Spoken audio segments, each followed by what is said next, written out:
Seguimos con nuestra serie por toda la Biblia, yendo por las historias principales para ver cómo el Señor hizo su salvación, cómo planeó, cómo trabajó en la humanidad para llevarnos de una desobediencia total, de darle la espalda a una solución final para todos nosotros. Esta es la historia de la salvación de Dios y es también nuestra historia y la historia de todos aquellos que han confiado en Él. Es la historia de que Dios está intentando hacer comprender de nuevo a la humanidad que es posible volver a Dios, que es posible amarlo y que es posible volver a convivir con Él, convivir con los demás y convivir incluso con la creación que Él nos ha dado. Así que lo que se ha convertido en el pueblo de Dios, comenzando con una sola pareja, Abraham y Sara, ahora se ha convertido en una nación. Ya han llegado por fin al final del camino, a la tierra prometida. Pero esta tierra prometida de repente se convierte en algo que no era tan bonito ni tan maravilloso como ellos en cierta forma tenían pensado.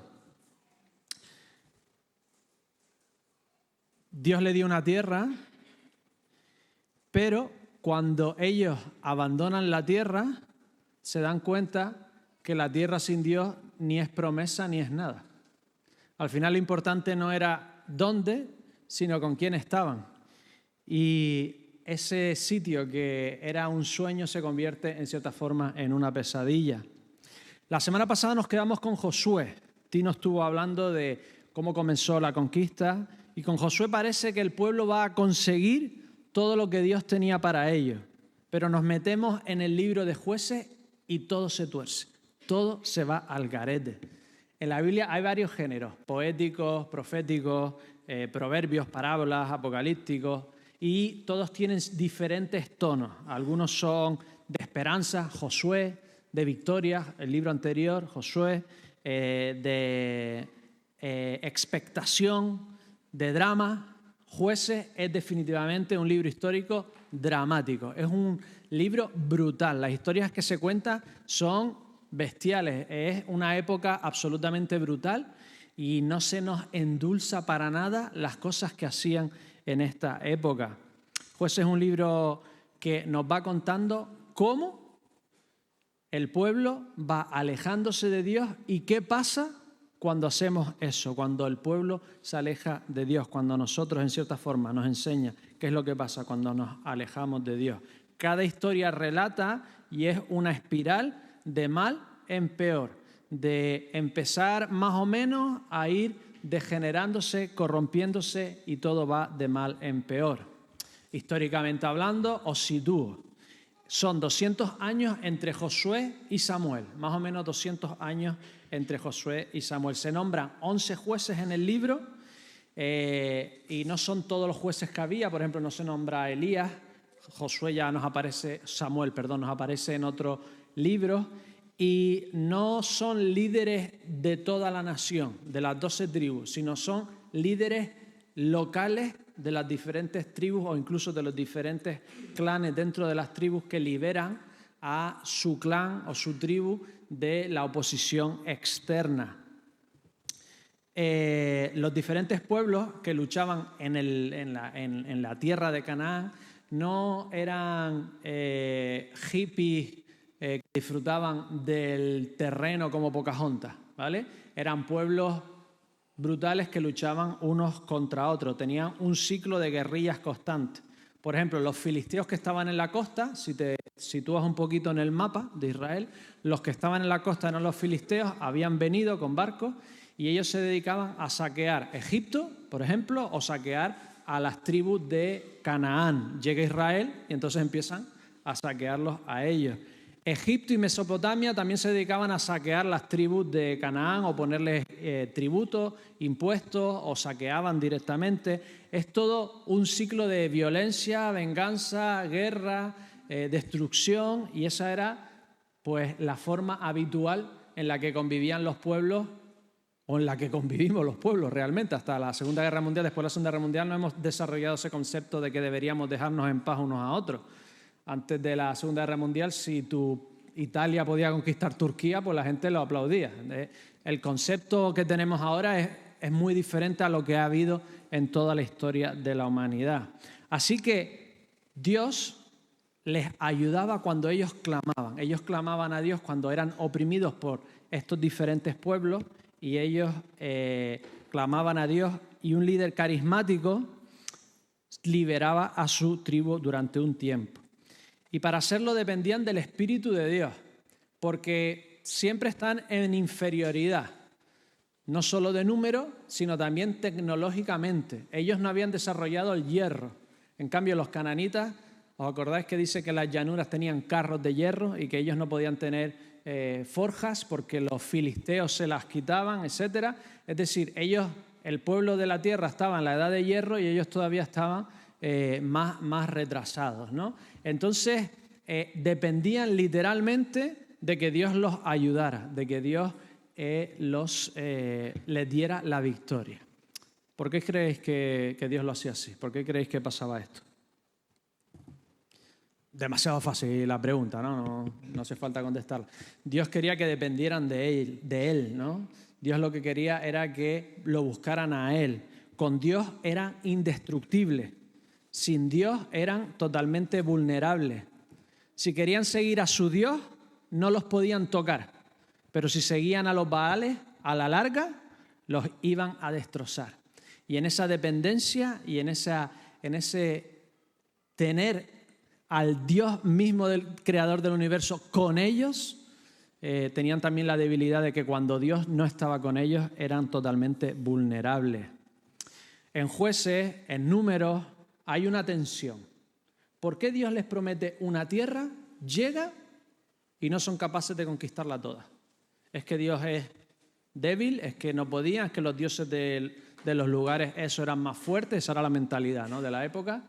¿Por qué llegan pero no consiguen abarcar todo aquello que Dios les había prometido?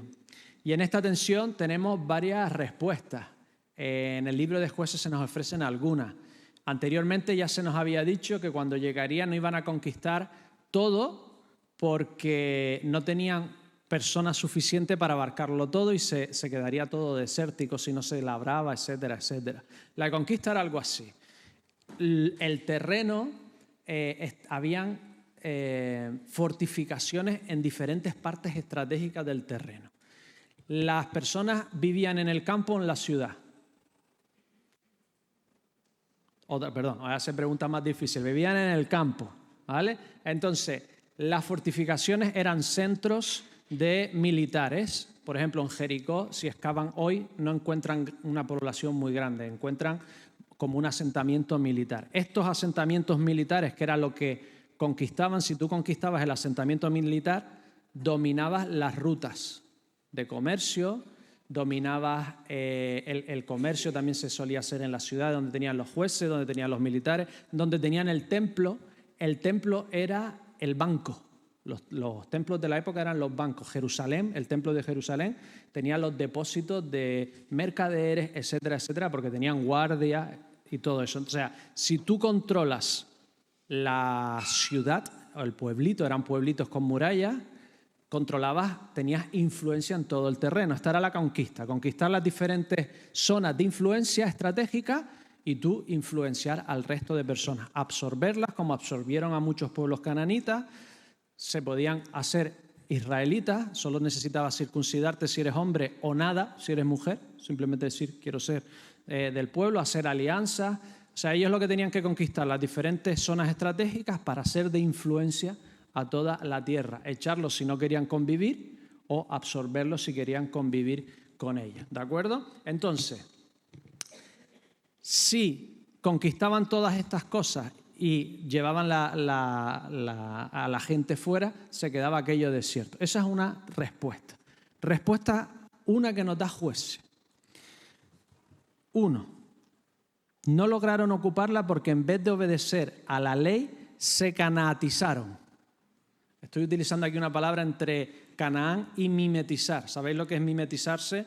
Hacerse igual, ¿no? Confundirte, hacerte igual que otro. Ellos, en vez de seguir a Dios, obedecer la ley y ser una alternativa a los pueblos de alrededor, ser una alternativa mejor, ser diferentes para poder ser de bendición a todas las naciones, lo que ellos hicieron fueron mimetizarse con el pueblo de Canaán. Comenzaron a adorar a Baal. Baal le tenías que sacrificar tu primer hijo.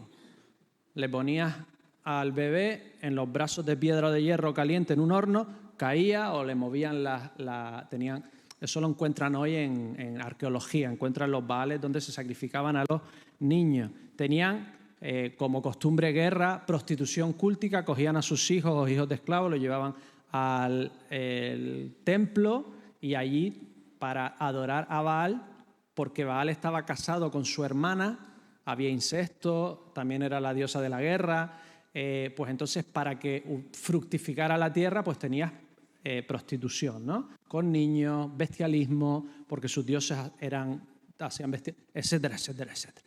Ellos lo que tenían que hacer era quitar todo eso, ¿vale? Y poder ser de influencia a los demás. Pero en vez de hacer eso, ¿sabes lo que hacen? Les cobran tributo, ¿vale? Os lo explico después. Ellos tenían que quitar toda esa corrupción y traer esa nueva ley, esa nueva forma de vida. Y si os dais cuenta, hasta el capítulo 2 aparece el ángel del Señor. El ángel del Señor es esta figura que es Dios, que no se quiere quedar solo en el tabernáculo, sino que sale y lucha delante de ellos y por ellos.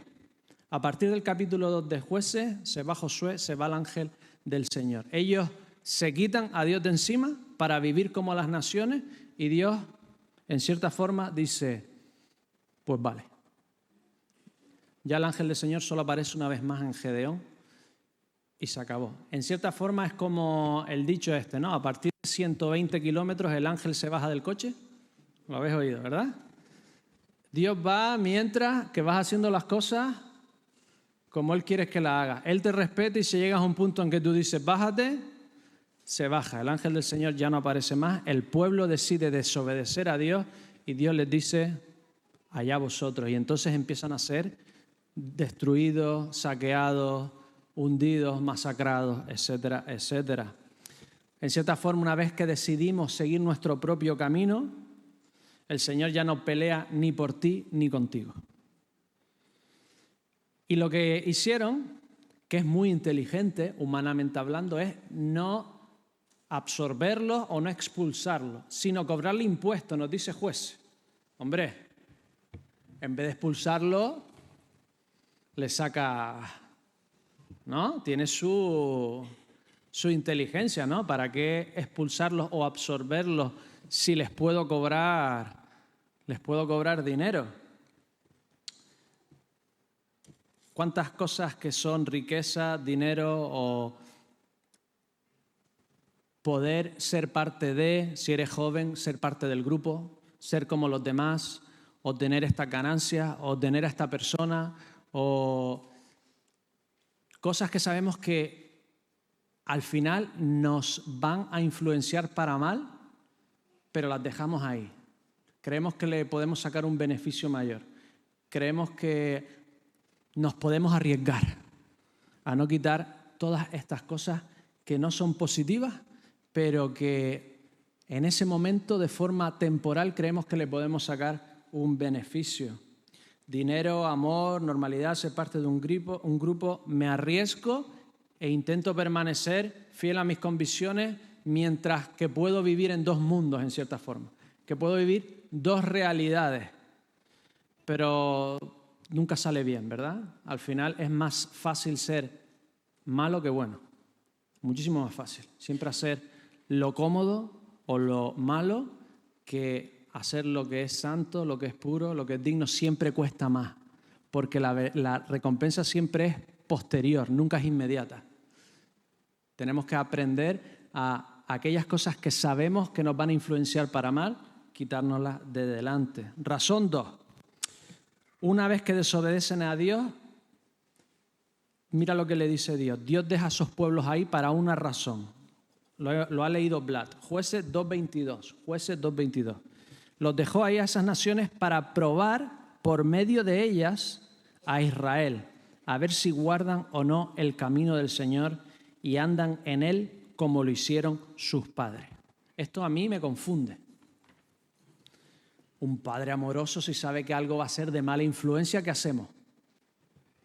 Tú sabes que a tu hijo un amiguito va a ser algo que no le va a ser positivo, crea una disposición hacia algo que vemos que no va bien, ¿qué hacemos? Quitársela de en medio. Pero Dios coge y los deja ahí. Le podía haber mandado un pequeño virus, ¿verdad? Un corona... Cualquier cosita podía haber mandado y quitárselos todos de en medio. Pero no, los deja ahí. A mí se me asemeja un poquito al móvil. Vamos al tema del móvil. Ya me están sonriendo algunos. Uno de los jóvenes. Vamos a empezar con el móvil ahora. 7 de cada 10 adolescentes, ya no discrimina entre chicos y chicas. 7 de cada 10 adolescentes ven pornografía con el móvil. O sea, es un arma terrible, ¿no? Estamos dejando, en cierta forma, algo ahí en sus manos que se disparan a ellos mismos, ¿no? Pero claro, no puedes, ya cuando creces, ni siquiera puedes trabajar sin móvil. No puedes ser un adulto funcional sin un móvil. Es que eso ya nos tendríamos que hacer Amish, ¿no? Amish y elegir la tecnología de un siglo pasado, porque no es que no tengan tecnología, sino que se quedaron con la tecnología del siglo XIX o lo que sea, ¿no? No es funcional. Así que, ¿qué hacemos? Según la edad del niño, ¿no? Si es pequeñito, pues no le damos el móvil, no le vamos a dar algo que sabemos que no va a poder, que se lo va a comer, ¿no? Algo que él no controla, sino que se lo come, ¿no? Pero claro, va siendo mayor y entonces decimos, tendrá que aprender a utilizarlo. Le ponemos filtros, le decimos que lo podemos mirar en cualquier momento, que no es su móvil, que es el nuestro, que lo estamos pagando nosotros, lo miramos, no sé. Pero y claro, llega una edad en la que tendrá que aprender a convivir con el móvil, a gestionarse a sí mismo y a utilizarlo para bien, tendremos que dejar que se equivoquen, etcétera, etcétera, etcétera, ¿no? Esto es más o menos lo que está pasando aquí. En el desierto, la nación, la binación esta de Israel, está casi protegida de todo. Está en una nube, literalmente, por el día y una columna de fuego por la noche. La ropa ni se le desgasta. Dios los tiene ahí, en cierta forma, en una burbuja. Pero ellos van creciendo, van madurando y llega un punto en el que Dios le dice, tenéis que aprender a convivir con las naciones sin dejaros influenciar de ellas, sino tú ser una influencia a ellas. Tenéis que llegar a un punto a aprender a estar en este mundo sin ser de este mundo. Tenéis que llegar a un punto en que sois de influencia para bien a los demás y no os dejáis influenciar por el mundo. Mientras que vivimos aquí, tenemos que tener la misma estrategia que tenía Dios con el pueblo. 1, convierta al mundo. 2, mientras lo haces, no te fundas con él. Esa era la estrategia. 1, convierte al mundo, pero mientras que lo estás haciendo, no te fundas con él. Si no, no puedes ser de bendición a nadie. Y vivimos en el mundo, tenemos los sentidos y nuestro cerebro interpreta lo que los sentidos le van enviando y es imposible parar ese proceso. Es imposible parar la influencia exterior que tenemos, ni la exterior ni la interior, es imposible. No somos herméticos, no hay escapatoria. Lo único que podemos elegir es cuánto nos llenamos de cada cosa, cuánto entra en nosotros de cada cosa. Y mientras más nos llenamos de Dios, menos espacio tendremos para que las cosas corruptas del mundo nos llenen. Porque al final digo las cosas corruptas y no digo las cosas del mundo, porque el mundo Dios lo creó bueno, todo es bueno. ¿Cuándo? Y como Dios lo dice. Todo es bueno. ¿Cuándo? Y como Dios lo dice. Todo lo que nos ofrece el mundo es bueno. ¿Cómo? Y cuando Dios lo dice. Las medicinas son buenas, las drogas no. El sexo es bueno. ¿Cuándo? Y como Dios lo dice. El dinero es bueno. ¿Cuándo? Y como Dios lo dice. Al final tenemos que decidir con qué nos llenamos, con qué nos dejamos influenciar y qué nos afecta a nuestras vidas. 3, y esto a mí me sorprendió. Jueces 3 del 1 al 2, si lo tenéis ahí, Jueces 3 del 1 al 2. Estos son los pueblos que dejó el Señor para probar con ellos a todos los que Israel no habían conocido las guerras de Canaán, solamente para que el linaje de los hijos de Israel aprendiera cómo hacer la guerra y lo enseñaran a quienes antes no lo habían conocido. Te voy a dejar pueblos para que aprendas a luchar. Claro, es que Dios no estaba haciendo todavía la iglesia, estaba siendo una nación política. La iglesia vendría después. En ese momento ellos tenían que aprender a luchar. Era sorprendente que en la ley de Dios tuviese un límite. No hay ninguna nación que tenga, bueno, hoy en día lo asumimos, pero no hay ninguna nación de la época y no creo que exista que diga, este es tu límite y de aquí no puedes salir. Después de la Segunda Guerra Mundial, la ONU y tal, pues ahora nos parece sorprendente, pero ¿conocéis una nación antigua que tuviese unos límites de no te expandas más allá? Aquí son tus límites y aquí estás. Pero los tienes que proteger. Tienes que aprender a luchar. Te tienes que defender. Hay un dicho romano muy antiguo que dice si vis pacem para bellum. Lo digo en latín para parecer más listo, ¿vale? Si quieres paz, prepárate para la guerra. Le llamamos OTAN, ¿no? Es lo que más o menos, para eso tenemos ejército. No queremos luchar, queremos, pues Dios los está preparando como nación para luchar, porque en este mundo caído necesitas aprender a luchar y a defenderte. Siempre aprendemos lo que hacían ellos y para qué lo hacían, y siempre buscamos alguna aplicación a nuestras vidas, porque nos sigue hablando de nosotros y de nuestro Señor, ¿verdad? Y tenemos que dejar de pensamientos infantiles. Hay literalmente, no figuradamente, no simbólicamente, literalmente hay una guerra por tu alma y por el alma de los demás. Literalmente. Y Dios quiere que luches esa batalla. Nos tenemos que dejar ya de conceptos infantiles y asumamos que en este mundo caído hay una guerra por tu alma y por la mía. Lo que estudias, lo que lees, cómo utilizas el tiempo, cómo utilizas tu dinero, cómo te expresas, lo que entra en tu cabeza, no son elecciones banales de, bueno, ahora estoy haciendo esto, a ver qué pasa. No, es una lucha por tu alma y tienes que pelear todas esas pequeñas batallas diarias.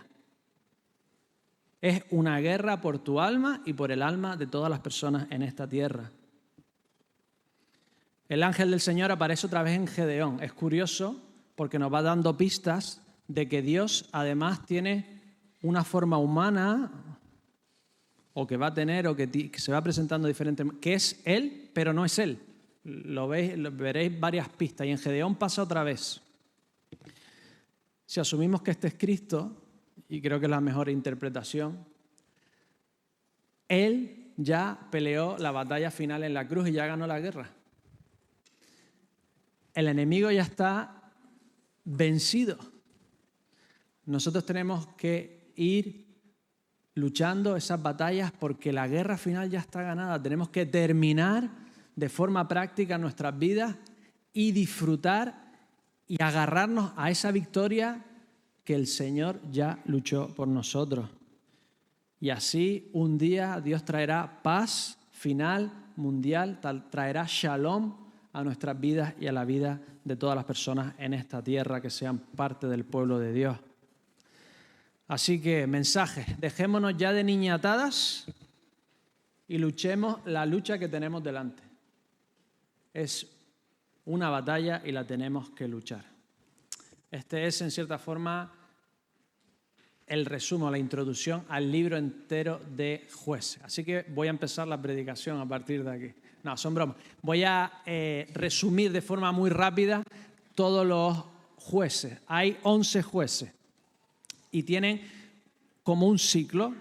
Las tribus olvidan a Dios, el pueblo exterior de la zona o de Mesopotamia, donde sea, viene y los oprime. Ellos claman a Dios, Dios los escucha, envía su Espíritu Santo, el líder vence y tienen paz hasta que muere el líder. Ese es el ciclo general, sobre todo los primeros jueces. Aplicación más clara que encontramos de esto para nosotros. la importancia que tenía tener un buen líder.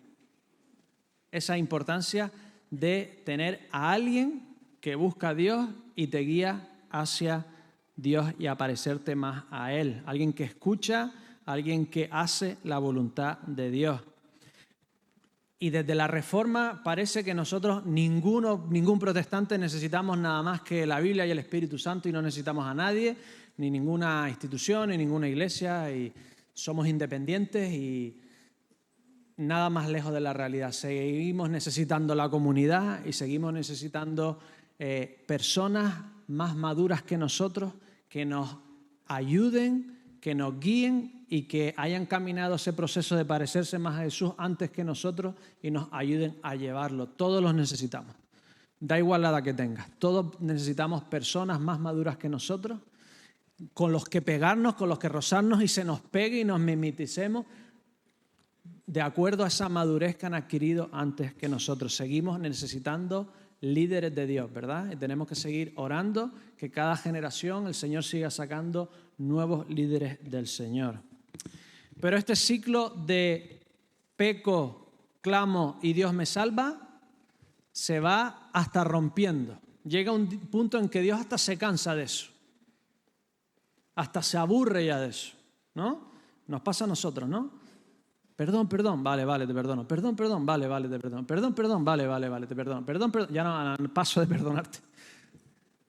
Mira lo que dice, Jueces 10, 13 al 16. Jueces 10, 13 al 16.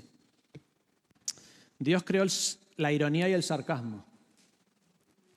Pero vosotros me habéis dejado y habéis servido a dioses ajenos. Por tanto, yo no os libraré más. Andad y clamad a los dioses que habéis elegido, que ellos os libren en el tiempo de vuestra aflicción. Me habéis dejado y habéis adorado a otros, que os salven ellos. Los hijos de Israel respondieron al Señor: hemos pecado, haz con nosotros como bien te parezca, solo te rogamos que nos libres este día.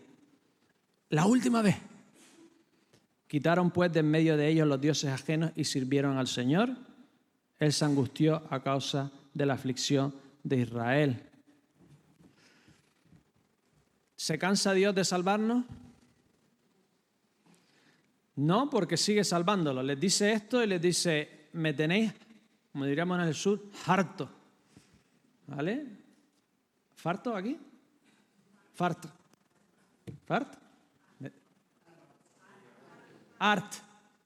Harto, perdón. Tanto he estudiado catalán, pero no me ha servido de nada.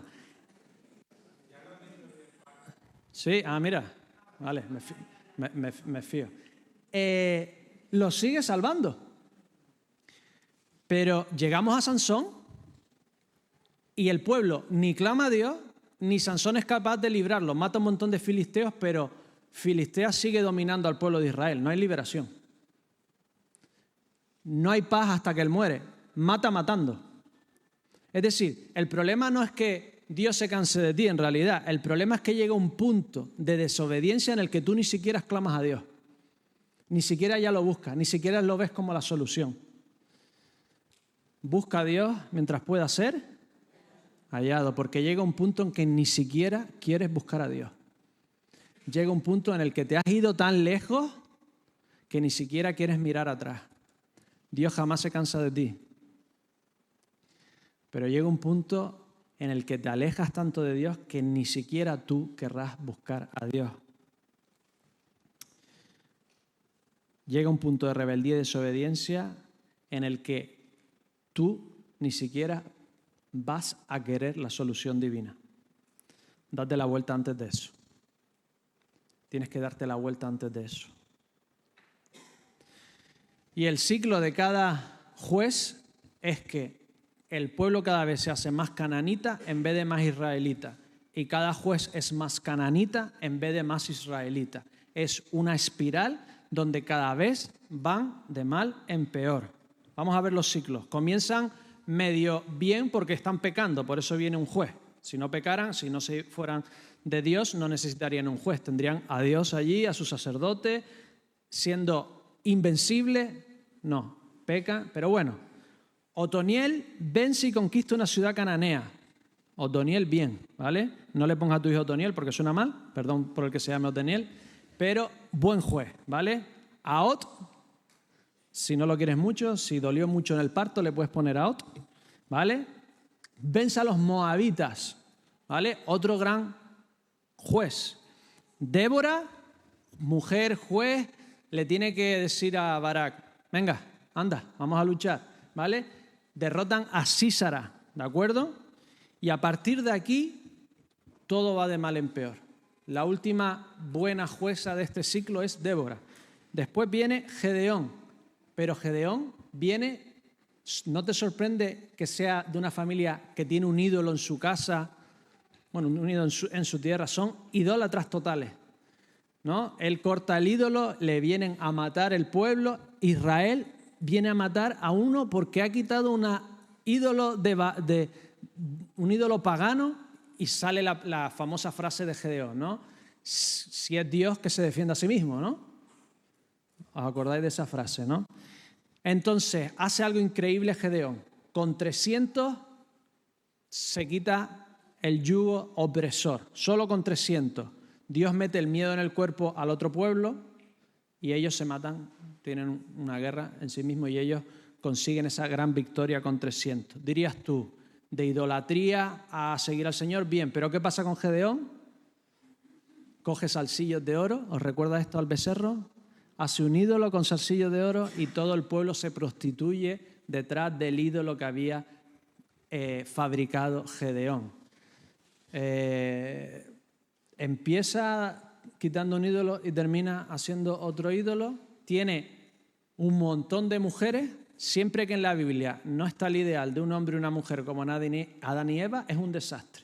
Tiene 70 hijos y uno de ellos, que era hijo de una concubina, un hijo menos importante, Abimelech, se asocia con uno de los clanes y se carga a todos los hermanos menos uno que sale corriendo, ¿vale?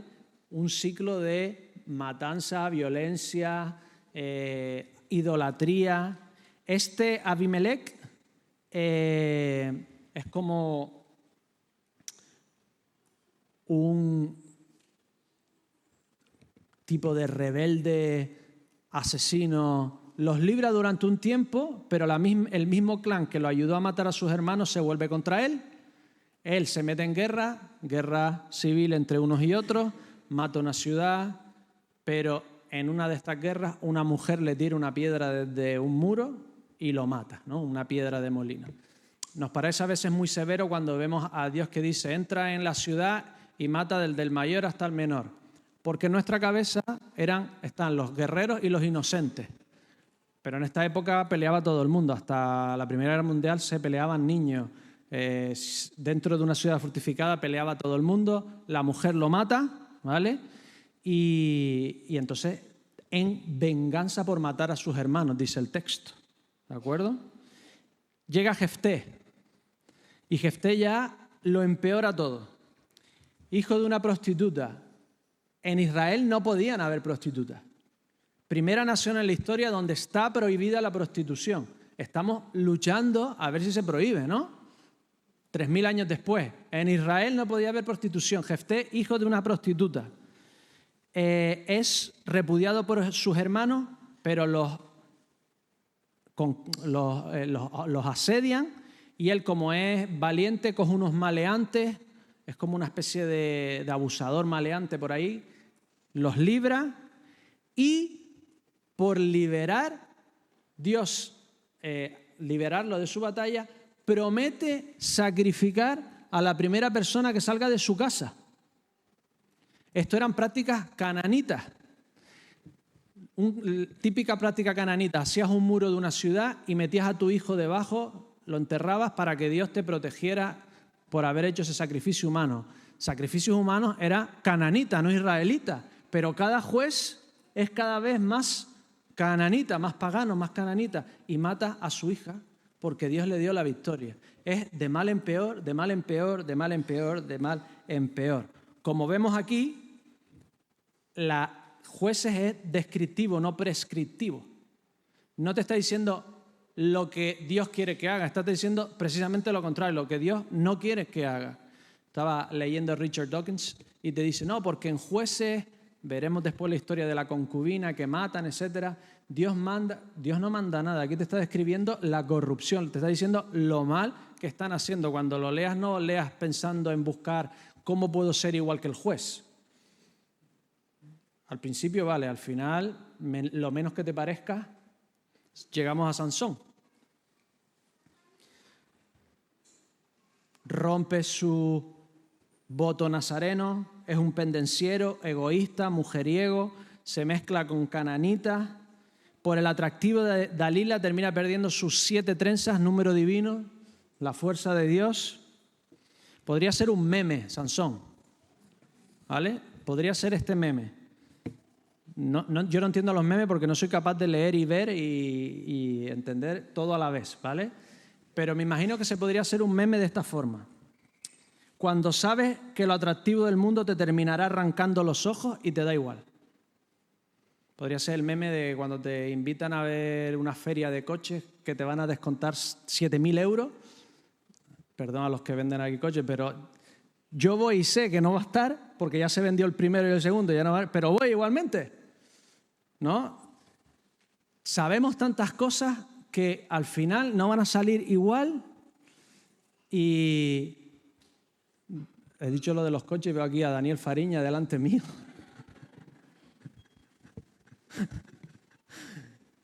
Me vendió mi coche y estoy contentísimo, ¿eh? Aquí, así que ya que me metí en camisa de once varas, tengo que decirlo también, ¿vale? Estas cosas que sabes que no van a caber mal, no va a ser lo que... Pero al final tú te tiras igualmente, ¿verdad? Por un placer momentáneo, por algo que te llama y tú sabes que el final no va a estar bien, pero tú sigues hacia adelante. Lo apresan a Sansón, matan a sus enemigos muriendo él. ¿Y sabéis por qué lo hace? Para glorificar a Dios. ¿Sabéis la historia? Sansón pide una fuerza final. ¿Sabéis para qué? Jueces 16:28. Jueces 16:28. Entonces clamó Sansón al Señor y dijo, Señor, acércate, acuérdate de mí y fortaléceme, te ruego, solamente esta vez, oh Dios, para que de una vez tome venganza de los filisteos por glorificarte, Señor, porque me he equivocado, porque lo he hecho mal. Por mis 2 ojos, era un pendenciero vengador, lo único que quería era venganza. ¿Y sabes lo más sorprendente? Hebreos 11:32. ¿Conocéis esa lista de los héroes de la fe? Mira quién aparece. ¿Y qué más digo? El tiempo me faltaría para hablar de Gedeón, de Barak, de Sansón, de Jefté, de David, así como de Samuel y los profetas. Todos ellos, por fe, conquistaron reino, hicieron justicia, alcanzaron promesa, taparon bocas de leones, apagaron fuegos impetuosos, evitaron filo de espada, sacaron fuerzas de la debilidad, se hicieron fuertes en batalla, pusieron en fuga ejércitos extranjeros. ¡Qué alegría!, ¿no? Que el Señor puede sacar de cualquiera gloria, honra para su nombre. Que cualquier acción, da igual lo que seamos, que cualquier acción de fe en sus manos puede traer victoria y gloria a Dios. Amén, ¿verdad? Qué consuelo. Que Dios puede sacar de herramientas totalmente melladas cosas maravillosas.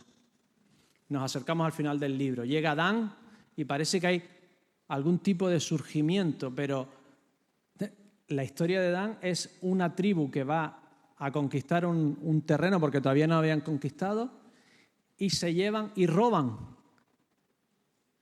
el ídolo y el levita, bueno, un sacerdote después del levita, de Micaías. Micaías le había robado un montón de dinero a su madre, así que le dice a su madre, ¿sabes el dinero que se suponía que te habían robado? Fui yo. Así que la madre coge y dice, gloria a Dios, y coge el dinero y hace un ídolo. Y entonces cogen a una persona y hacen un sacerdote y después viene un levita, viene Dan y lo roban. Qué acercamiento divino, ¿no? Qué historia más extraña. Y la más extraña de todas es la del final. La violación en grupo de la concubina de un levita. Mira cómo termina la historia en Jueces. Un levita viene a recuperar a su concubina en Belén de Judea. Ruth empieza con Belén de Judea, y en el camino de vuelta los hombres de la ciudad vienen a donde él se está quedando y lo quieren violar a él. El dueño de la casa ofrece a su hija y a la concubina, al final cogen a la concubina, la violan en el grupo, la matan. El levita se levanta por la mañana, cree que está allí, la intenta despertar, no se despierta, está muerta, la cortan 12 pedazos, lo envía a las 12 tribus. Me estáis mirando con una cara de... ¿Eso está en la Biblia? De verdad, está en la Biblia. Se enfadan todos, por lo menos se enfadaron, ¿vale? Ahí no digo. Vienen y casi exterminan a una de las tribus. Pagar uno justo por pecadores, bueno, un desastre total. Y para que no lo destruyan del todo, dejan a los jóvenes que no estuvieron involucrados, y como no tienen esposa porque no le quieren dar esposa, es decir, ellos cogen esposas de las cananitas cuando les da la gana, pero a los de Rubén no le quieren dar a sus propias hijas. Es todo las tienen que robar. Esta es la última historia. Tengo una diapositiva y os digo cuál es la aplicación de esta última historia. Diapositiva. Si vemos, hay un paralelismo total, ya aparecerá, entre el principio de Jueces y el final de Jueces. Por ejemplo, en el principio de Jueces, los israelitas preguntaron al Señor diciendo: ¿quién será el primero en subir y pelear por nosotros contra los cananeos? Llega al final de Jueces y se preguntan lo mismo, pero con los benjamitas. Preguntaron a Dios: ¿quién de nosotros irá primero a pelear contra los benjamitas? Siguiente, la historia de cómo Otoniel consiguió esposa. Ahora está la historia de cómo los benjamitas roban a sus esposas. Los benjamitas no, etcétera, etcétera, etcétera. Hay un paralelismo total entre el principio y el final. ¿Qué nos está enseñando esto? Que lo que mal empieza, mal acaba. Lo que mal empieza, acaba peor. Esa es la conclusión de Jueces. Lo que mal empieza, acaba peor. ¿Cuántas veces decimos nosotros: voy a hacer eso, no está muy bien, pero yo ya lo arreglaré por en medio y ya lo convertiré, ya empiezo, ya lo devolveré, o ya estudiaré mañana, ahora la chuleta, pero mañana me lo aprendo, ya cuando salga, y además es que haciendo la chuleta me lo aprendo, es que es la mejor forma de hacer. Al final, lo que mal empieza siempre acaba peor. Lo que mal empieza siempre acaba peor.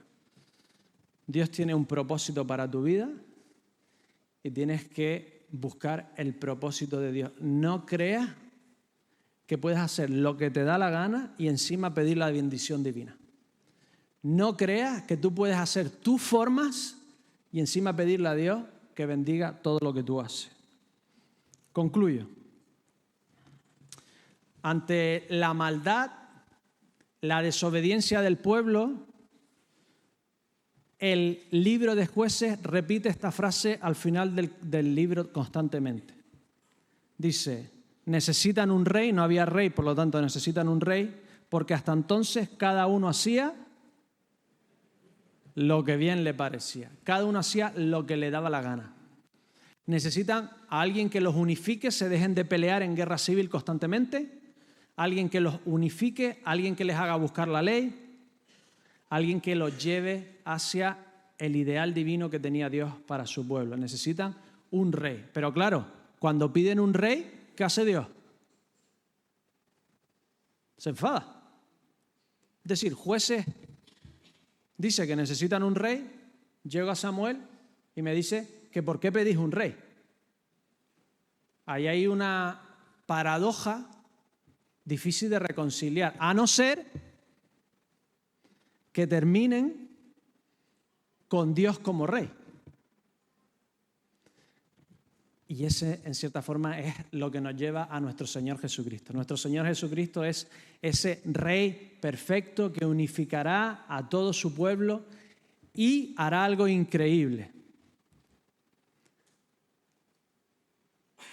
El levita da a su mujer para salvarse la vida. Este Rey perfecto se da a sí mismo para salvar a su esposa. Se revierte completamente lo que está pasando en Jueces. Este Rey que es Dios, Jesucristo que es Dios, muere por su esposa. Da su vida en la cruz para que todo aquel que en Él cree no se pierda, sino tenga vida eterna. El Rey perfecto, divino, que vino a esta tierra para traernos a Dios y dar su vida por nosotros, para revertir toda nuestra desobediencia, todo nuestro pecado y toda nuestra maldad. ¿Quieres este Rey? Ora conmigo.